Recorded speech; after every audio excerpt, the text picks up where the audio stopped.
Record nih. Kalau kayak gini baru ya ada ya recording itu ya. Tandanya. Iya, ada, Pak. Hmm. Ada. Oke. Ya.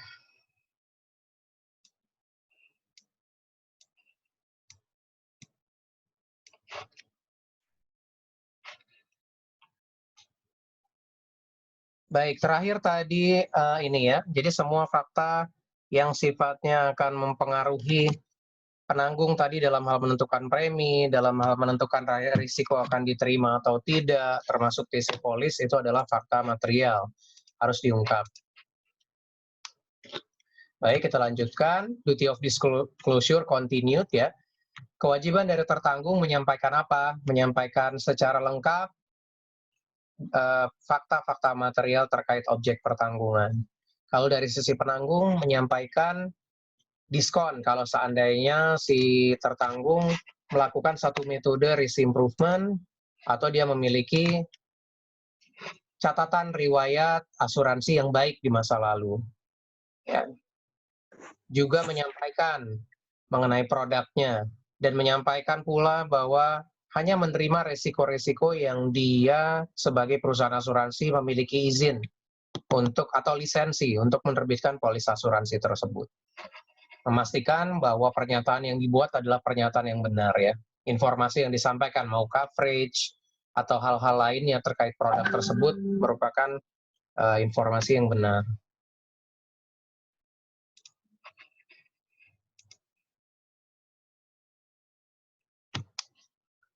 Ini sebetulnya slide yang satu ini bicara spesifik di Inggris ya, FSA-nya mereka atau OJK-nya mereka nih. Financial Services Authority Rules on Duty of Disclosure di Inggris. Saya tidak melihat hal yang sama ini ada di kita, jadi sekedar informasi aja ya, kita tahu ya, kita cukup tahu saja berkaitan dengan situasi di mana terjadi kesalahan dalam menyampaikan informasi tapi sifatnya tidak disengaja. Jadi poin nomor 1 itu bicara bahwa ada aturan main OJK-nya Inggris loh, Financial Services Authorities di sana berkaitan dengan duty of disclosure, penyampaian. Kalau ada situasi di mana penyampaian fakta materialnya salah, tapi itu bukan karena disengaja ya, maka situasinya adalah penanggung tidak berarti harus menolak tidak boleh langsung seketika menolak klaim gitu ya, secara tidak berdasar, unreasonably ya, nggak wajar. Ya namanya orang bisa salah, istilahnya gitulah mungkin analogi gampangnya ya. Jadi nggak serta-merta si penanggung menolak atas dasar breach of duty of disclosure gitu ya, pelanggaran kewajiban untuk menyampaikan fakta material. Nah, definisi mengenai unreasonable grounds, mengenai yang dimaksud dengan tidak wajar ini apa? Kalau terjadi ya, non-disclosure dari fakta material, tidak menyampaikan fakta material terkait objek pertanggungan untuk hal-hal yang sebetulnya tidak diketahui oleh tertanggung. Jadi memang nggak bisa dibuktikan bahwa dia harus tahu mengenai hal tersebut gitu. Atau simplinya adalah si tertanggung tidak bisa dipersalahkan atas sesuatu yang hal memang tidak diketahui. Ya, itu pertama. Dan yang kedua, sifat pelanggarannya atau penyampaian fakta material yang salah atau tidak menyampaikan fakta material ini itu bukanlah suatu kesengajaan atau kelalaian. Non-negligent misrepresentation.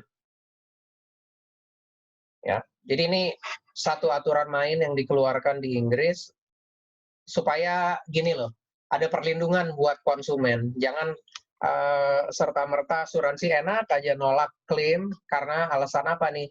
Wah dia nggak menyampaikan fakta material nih. Padahal fakta material yang dibilang oleh asuransi itu adalah mungkin sesuatu hal yang di luar jangkauan pengetahuan dari si tertanggung. Dan dia kealpaannya menyampaikan fakta atau salah menyampaikan fakta itu juga bukan karena sesuatu hal yang sifatnya kelalaian, apalagi kesengajaan. Karena nggak tahu gitu ya. Nah, Hal-hal yang perlu dipastikan agar customer atau tertanggung mengetahui bahwa dia harus mengungkapkan fakta. Caranya seperti apa nih untuk memastikan hal ini ya? Satu, menjelaskan dulu kepada si tertanggungnya sendiri. Pak, ini ada kewajiban seperti ini loh. Kewajiban untuk melakukan pengungkapan fakta material. Apa-apa saja yang perlu diungkap, serta konsekuensinya.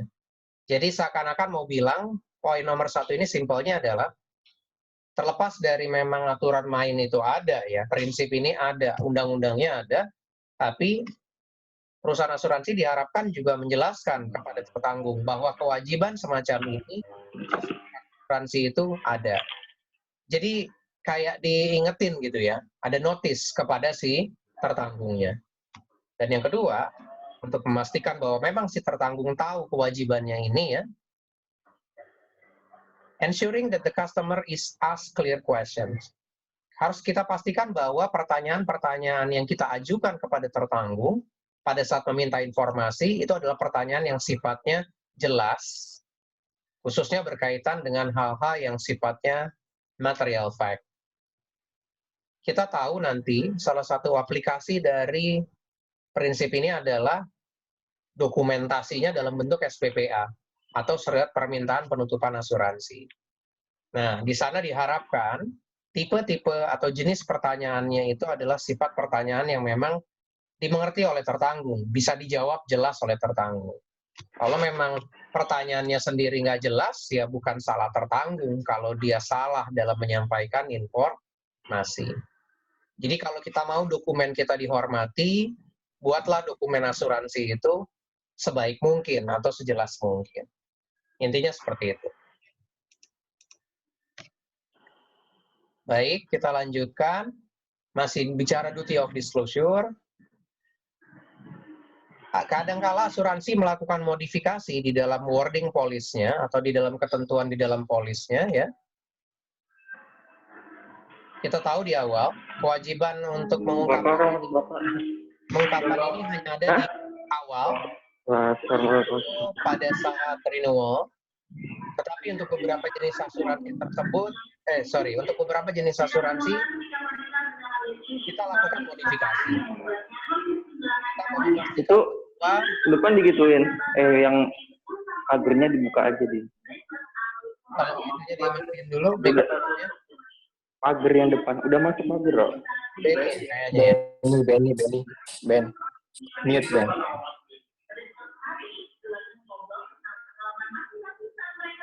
Untuk membuat satu kontrak asuransi duty of disclosure-nya menjadi sifatnya berlanjut terus-menerus, continue, kita harus memasukkan kondisi polis tertentu dalam bentuk klausul. Ya.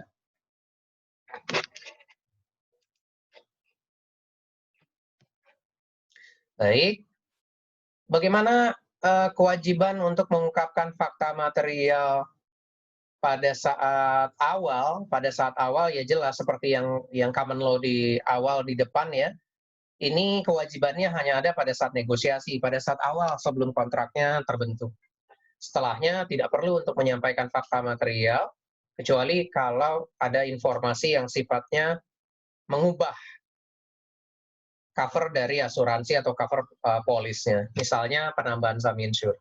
Ya ini kan kepentingannya tertanggung juga. Kalau sum insured-nya dia mau naikin, nggak dikasih tahu ke penanggung, ya itu akan jadi masalah. Tetapi secara umum, memang seperti yang dibilang di sini ya, kalau pada saat permulaan, based on common law, cukup dia kasih tahu itu di awal, selebihnya nggak perlu. Gitu ya. Nah, pada saat perpanjangan polis, ulang tahun berikutnya dari periode asuransinya, perlu nggak sih kita ungkapkan lagi fakta material? Untuk kontrak jangka pendek, kita perlu ungkapkan lagi. Kita perlu lagi melakukan penyampaian fakta material, karena kontrak yang diperpanjang itu merupakan kontrak yang baru. Tetapi, dalam kontrak asuransi yang sifatnya jangka panjang, untuk asuransi jiwa, tidak perlu lagi si tertanggung menyampaikan fakta material, sepanjang premi berikutnya itu dibayarkan oleh tertanggung pada saat jatuh tempo. Asuransi jiwa itu agak berbeda ya konsepnya dengan asuransi umum. Sifatnya dia jangka panjang. Yang dimaksud dengan renewal di sini sebetulnya bukan renewal polisnya ya, tapi lebih ke pembayaran preminya. Jadi kalau kita beli asuransi jiwa untuk kontrak 20 tahun, ada metode pembayaran premi 20 tahun sekaligus di depan. Tapi jarang-jarang orang ambil itu walaupun ada diskon besar ya di sana ya, karena mahal jatuhnya. Nah, orang biasanya mau bayar premi asuransi jiwa itu secara berkala. Bisa 3 bulanan, 6 bulanan, atau setahun sekali. Nah, pada saat dia bicara setahun sekali, ini contohnya ya, seakan-akan di situ ada proses renewal. Tapi sebetulnya bukan lagi menyampaikan fakta material gitu ya. Karena dia sudah dilihat di awal, udah diperiksa di awal. Kalau di asuransi jiwa ada persyaratan medis, Pak. Iya, itu di awal ya jatuhnya. Sepanjang dia bayar premi tahun kedua, ketiga, keempat, dan seterusnya, maka pada dasarnya kontrak asuransinya berjalan lagi. Dan nggak perlu lagi dia kasih tahu bahwa misalnya, wah di tahun ke-7 saya kena penyakit jantung nih. Itu nggak perlu lagi, udah nggak material lagi dia sampaikan dalam situasi untuk asuransi jiwa seperti yang saya jelaskan barusan. Gitu ya. Tapi kalau kontrak asuransi umum yang setahun-setahun, tiap tahun itu ada penyampaian informasi baru atau fakta material. Oke, kita lanjutkan. Masih penyampaian fakta, kewajiban menyampaikan fakta, continuing requirement, ini penegasan-penegasan aja sih ya, masalah continuing requirement dan yang on alterations gitu ya, bahwa tadi ya, lagi-lagi kita mau bicara bahwa kelas asuransi tertentu itu butuh kebutuhan untuk penyampaian informasi secara berlanjut, bukan hanya di awal, khususnya kalau ada perubahan-perubahan risiko dalam periode asuransi. Di sini dicontohkan kalau properti dipindahkan, harta benda yang diasuransikan dipindahkan dari satu lokasi ke lokasi lain. Atau di situ ada perubahan bisnis, tapi periode asuransinya belum berakhir. Harusnya kan dikasih tahu, biar coverage-nya jelas kan gitu ya, tercover lah istilahnya gitu. Nah ini bisa dilakukan kalau memang ada klausul khusus untuk hal itu. Dan memang secara spesifiknya B4D bicara perubahan risiko, perubahan-perubahan yang sifatnya mempengaruhi nilai pertanggungan misalnya ya, maka kewajiban untuk menyampaikan hal tersebut langsung seketika muncul pada saat itu terjadi. Lagi-lagi sebetulnya permasalahannya begini sih, kalau memang si tertanggung mau itu diasuransikan. Kalau nggak mau dia untuk perubahannya ya terserah. Tapi bukan berarti jadi bebannya si penanggung. Baik. Bagaimana kalau kita menghadapi situasi, informasi yang disampaikan oleh tertanggung itu ada hal yang tidak jelas atau kurang jelas gitu ya. B4E bicara keterbatasan penanggung, hak penanggung dalam hal menerima informasi. Situasinya seperti tadi, kalau ada info nggak jelas. Nah, manakala ada informasi-informasi yang tidak jelas diberikan oleh tertanggung pada saat dia mengisi proposal form, pada saat negosiasi, pada saat dia menyampaikan fakta material, ada infonya nggak jelas nih. Terus kemudian tidak ditindaklanjuti oleh penanggung, diabaikan aja, maka berikut-berikutnya, atas informasi yang tidak jelas tersebut, si penanggung dianggap sudah mengabaikan haknya untuk mendapatkan kejelasan informasi. Contohnya nih, misalnya kita bilang bahwa dalam proposal form itu ditanya, tolong sampaikan kepada kami informasi mengenai riwayat kerugian 3 tahun berturut-turut ke belakang. Loss record for the previous 3 years. 3 tahun yang lalu. Lihat, dia jawabnya cuma kasih garis strip misalnya gitu ya. Informasi semacam ini bisa jadi kurang jelas. Apakah yang dimaksud strip itu dia memang tidak ada kerugian, nil, loss record, atau memang dia nggak tahu mau ngisi apa, atau ya udah di strip aja, karena dia nggak tahu mau isinya apa. Sebetulnya kalau ada hal-hal yang nggak jelas contohnya seperti ini atau informasi lain, kita punya hak untuk mengklarifikasi, tanya, maksudnya apa sih jawaban Anda ini, atau informasi sebenarnya seperti apa, kok kita masih kurang jelas ya, itu harus diuber kepada tertanggungnya. Tapi kalau kita terima proposal form seperti itu, nggak kita tanya lebih lanjut, kita diam-diam aja, maka atas ketentuan yang di dalam B4E ini, penanggung dianggap mengabaikan haknya, me-waive haknya untuk meminta informasi lebih lanjut.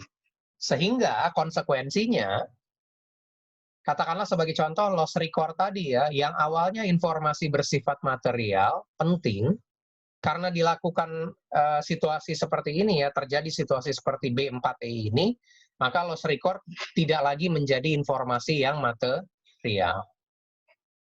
Itu maksudnya. Karena si penanggung sudah me-waive, sudah mengabaikan haknya untuk mendapatkan informasi lebih lanjut. Baik, kita lanjutkan. Apa yang dimaksud dengan fakta material? Definisinya sudah ada di awal tadi di sub B. Silakan lihat kembali ke sana. Fakta yang mempengaruhi apa saja dari sisi penanggung. Untuk menentukan apakah suatu fakta material atau tidak, pengujiannya atau tesnya ada di sisi point of view dari prudent insurer. Jadi dari penanggung yang prudent gitu ya. Nah, kita lihat berikutnya. Contoh-contoh fakta material di dalam jenis-jenis asuransi yang sifatnya general business ya, atau bukan asuransi jiwa, non-life proposal. Jadi kontrak asuransi umum nih ya. Material fact. Fakta material itu berhubungan dengan baik itu physical hazard ataupun moral hazard. Kita sudah bahas ini dalam pertemuan sebelum-sebelumnya, di pertama dan kedua, masalah physical dan moral hazard.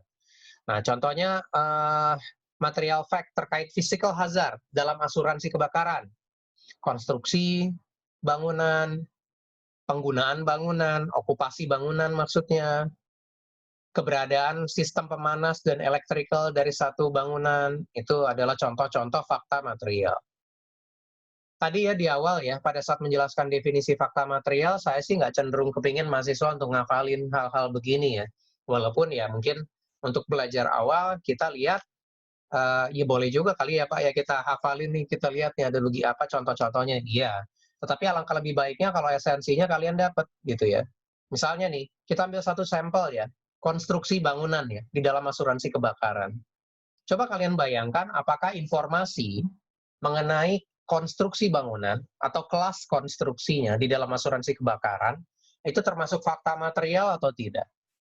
Dilihat dari sisi apa? Apakah dia mempengaruhi penentuan premi? Apakah dia mempengaruhi judgement dari asuransi untuk menerima atau tidak menerima bisnis tersebut? Kalau jawabannya iya, maka dia termasuk informasi yang sifatnya material.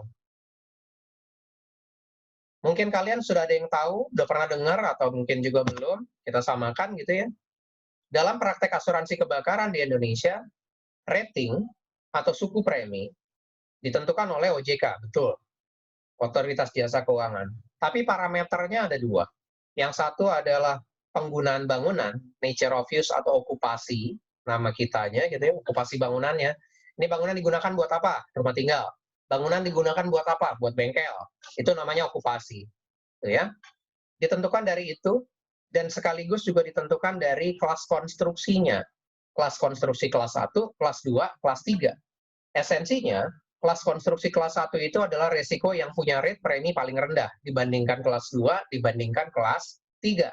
Dengan kata lain, kelas konstruksi risiko itu low risk, kelas konstruksi 2 itu medium risk, kelas konstruksi 3 itu adalah high risk. Ya. Nah, jadi kalau kalian lihat ya, berarti informasi mengenai kelas konstruksi dan okupasi bangunan mempengaruhi suku premi ya? Ya. Apakah itu fakta material yang perlu disampaikan oleh tertanggung dalam hal suatu proposal form asuransi kebakaran? Jawabannya adalah iya, karena dia mempengaruhi premi. Itu ya, itu salah satu contoh pembuktiannya. Sebetulnya hal-hal lain juga bisa dipakai logika berpikirnya seperti itu. Theft insurance, di sana nggak ada rating khusus dari pemerintah diatur, nggak ada. Tapi mungkin kita bisa bayangin ya, nature of stock and its value. Ini yang diasuransikan barangnya apa ya? Oh, barangnya barang-barang kelontong. Barang kelontong dibandingkan dengan proposal lain. Barang yang diasuransikan apa nih? Emas batangan. Material nggak berarti informasi mengenai jenis barang di dalam asuransi theft ini, atau kebongkaran atau pencurian. Melihat situasi contoh seperti itu, jawabannya adalah material. Ya kalau nggak kita tahu barangnya, kita nggak tahu apakah barangnya itu termasuk barang yang low risk atau barang yang target risk atau yang high risk, seperti halnya emas batangan. Emas batangan itu menarik pencuri untuk ngambil tentunya. Jadi kalau informasi ini nggak ada, agak sulit nggak kita mengakses risiko? Jawabannya iya. Seperti itu ya. Mudah-mudahan dari contoh seperti ini teman-teman mahasiswa bisa menangkap maksud saya, esensinya adalah fakta material itu mempengaruhi dari sisi premi, mempengaruhi dari sisi kita mau terima apa enggak bisnisnya. Setiap informasi seperti itu yang mempengaruhi dua sisi tadi, maka informasi ini bisa dikategorikan sebagai informasi material yang perlu diungkapkan oleh tertanggung. Dia lupa, kita ingetin. Seperti halnya tadi ya, masalah FSA rule yang di Inggris. Kalau kita kasih notice, kita kasih informasi harus diungkap, dia tentu akan mengungkapkan itu. Baik, saya nggak akan ambil contohnya masing-masing satu-satu, itu physical hazard.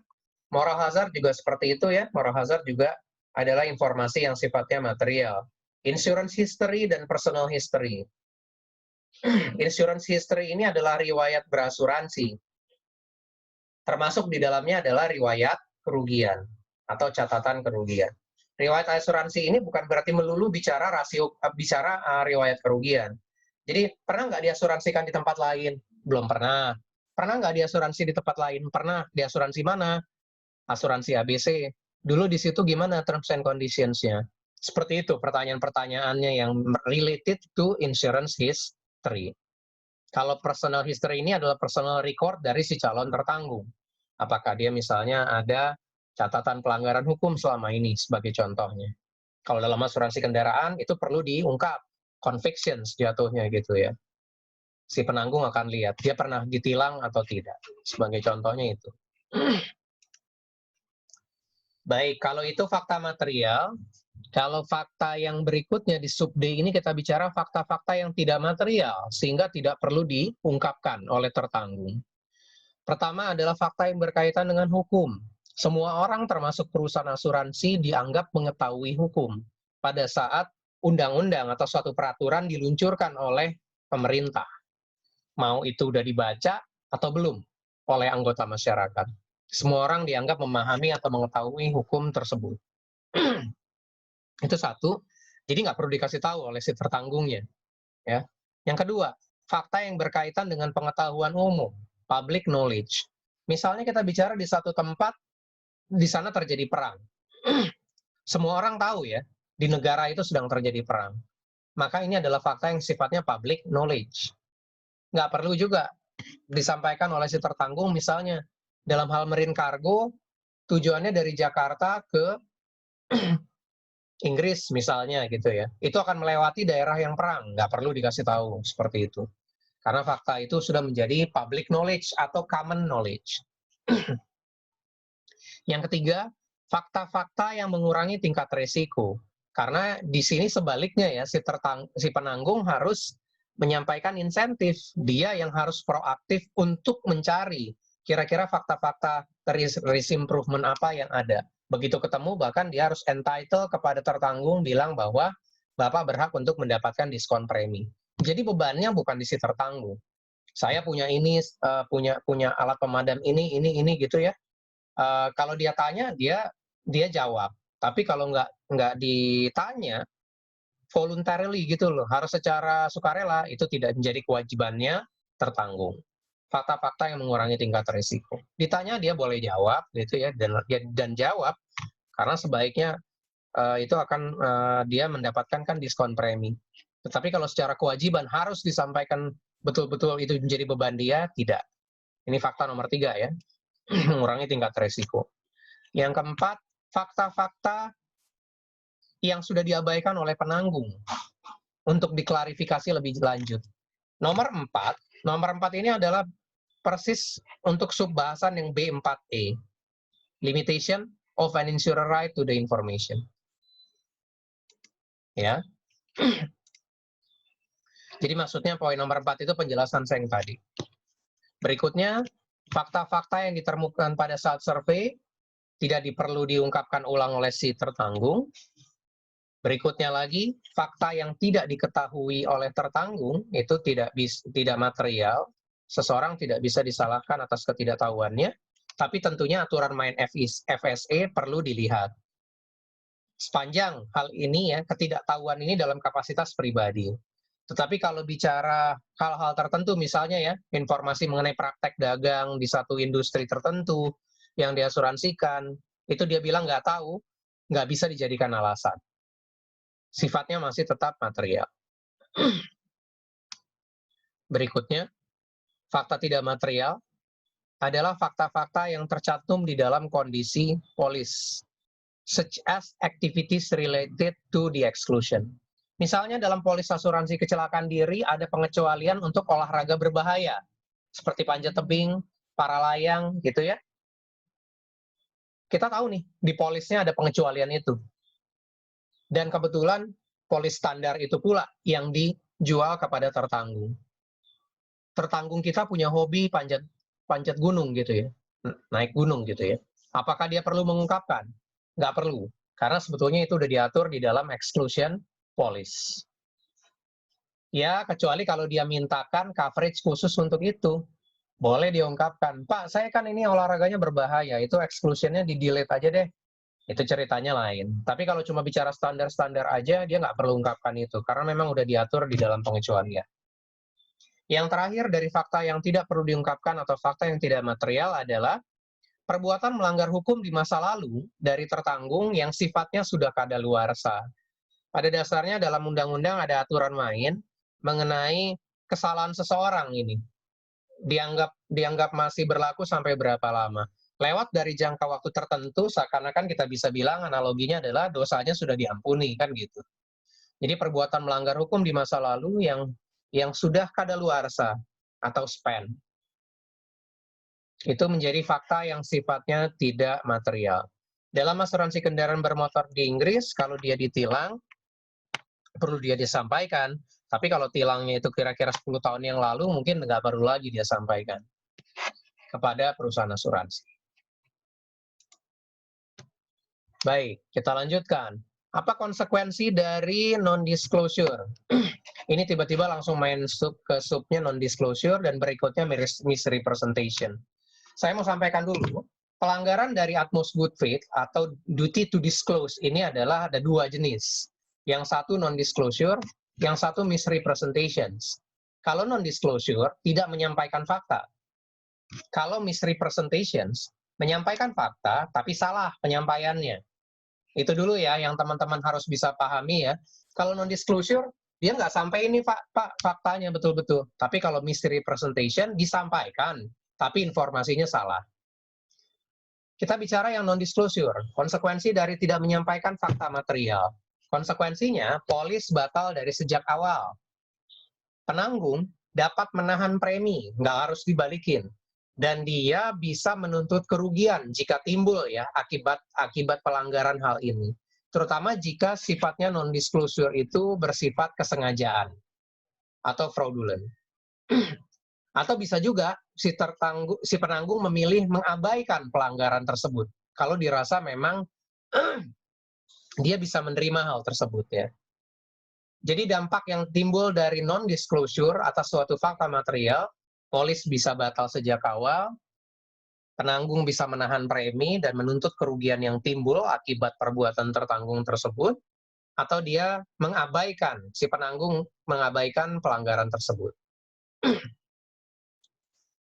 Non-disclosure, pelanggaran yang sifatnya non-disclosure, menimbulkan hak atau menimbulkan dasar bagi penanggung, give insurer ground for contract avoidance, menimbulkan hak bagi penanggung untuk menghindari kontrak atau membatalkan kontrak jika pelanggaran tersebut hanya diketahui oleh tertanggung.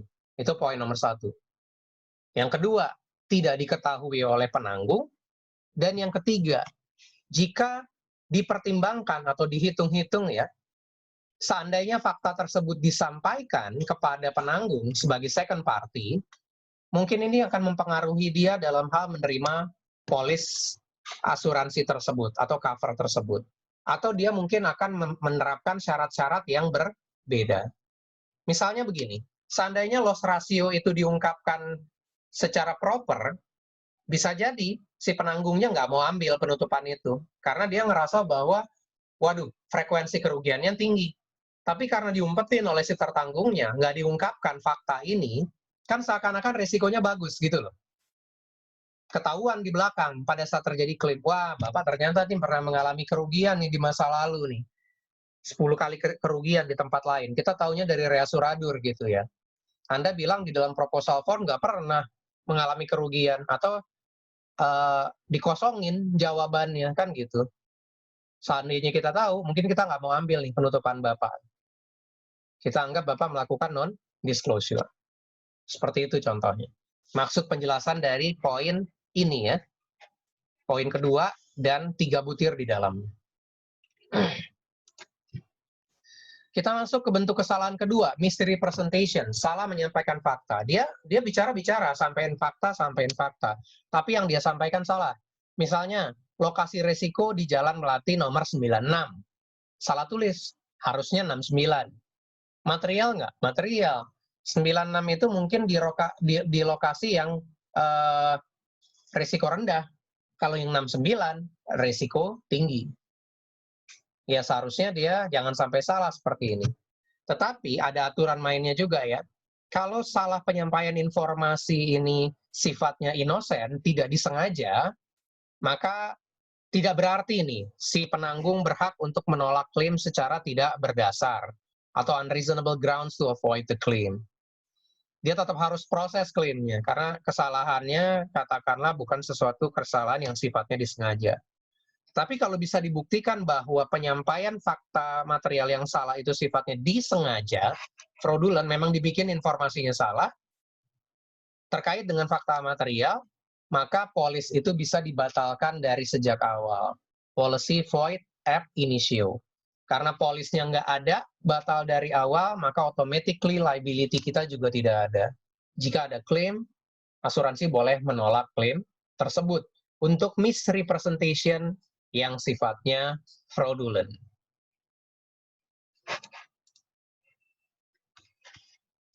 Baik, ini terakhir dari materi Utmost Good Faith kita mengenai praktek terkait Utmost Good Faith untuk jenis asuransi wajib di Inggris ya. Just info ya, pengetahuan ya. Di kita prakteknya nggak ada yang seperti ini nih, yang contoh satu ini nggak ada. Untuk asuransi wajib seperti TPL cover di Inggris. TPL ini apa sih? Third Party Liability Cover. Asuransi coverage untuk tanggung jawab hukum terhadap pihak ketiga ya. Dari pengendara terhadap masyarakat. Nah, dalam situasi di Inggris, tadi saya bilang, apalagi liability-nya sifatnya unlimited ya, penanggung dilarang untuk menolak klaim dengan dasar atau basis pelanggaran prinsip Utmost Good Faith. Kita tahu pelanggaran Utmost Good Faith itu tadi bentuk nyatanya dua, non-disclosure dan misrepresentations. Sekalipun tertanggung melakukan pelanggaran tersebut, dua atau satu di antara itu ya, penanggung tidak punya hak untuk menolak klaim, khusus coverage TPL di Inggris. Kenapa? Karena pertimbangan jenis asuransi wajib untuk cover TPL di Inggris ini adalah pertimbangan utamanya, concern utamanya adalah victim, korban, yaitu masyarakat.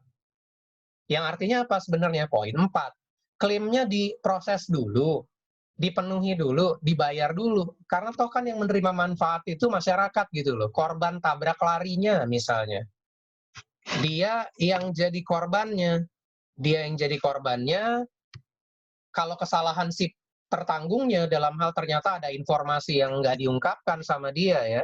Dan bisa jadi belum tentu relevan dengan korban kan gitu ya. Atau cover TPL-nya. Itu menjadi urusannya antara si penanggung dengan tertanggung. Setelah klaimnya dibayarkan, penanggung boleh meminta recovery, pembayaran kembali dari si tertanggungnya atas klaim TPL yang dibayarkan kepada masyarakat. Atau dengan kata lain, dia berhak untuk mengejar subrogasi dari tertanggungnya. Ini hanya khusus situasi cover TPL, kendaraan bermotor, dengan contoh kita yang di Inggris. Karena sekali lagi asuransinya sifatnya wajib, basis cover ini adalah untuk kepentingan masyarakat, sekalipun terjadi pelanggaran yang esensial seperti pelanggaran prinsip Utmost Good Faith ini, tidak menimbulkan hak bagi penanggung atau asuransinya untuk menolak klaim. Menolak membayar klaim tanggung jawab hukum terhadap pihak ketiga. Enggak. Aturan mainnya di Inggrisnya bilang bahwa klaimnya diproses dulu, bayar dulu, nanti penanggung bisa menuntut balik atau melakukan recovery atau subrogasi kepada tertanggungnya sendiri atas pelanggaran utmost good faith tersebut. Saya harus bilang sekali lagi, karena di kita, cover kendaraan bermotor khususnya TPL bukanlah menjadi bentuk asuransi wajib atau compulsory insurance berdasarkan undang-undang, maka aturan main seperti ini tidak ada di Indonesia. Jadi sifatnya hanya pengetahuan atau informasi buat rekan-rekan mahasiswa. Oke. Itu dari saya untuk materi insurable interest dan utmost good faith.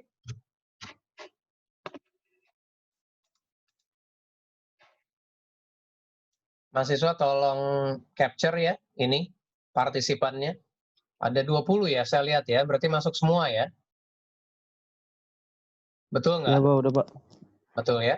Nanti tolong di screenshot khusus yang nama-namanya aja.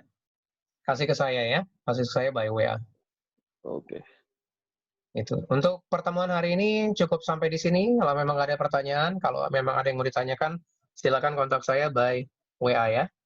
Pak, Untuk yang sebentar, untuk yang kedua tadi itu lupa kita rekam, jadi mungkin di YouTube cuma akan ada yang pertama dan yang ketiga.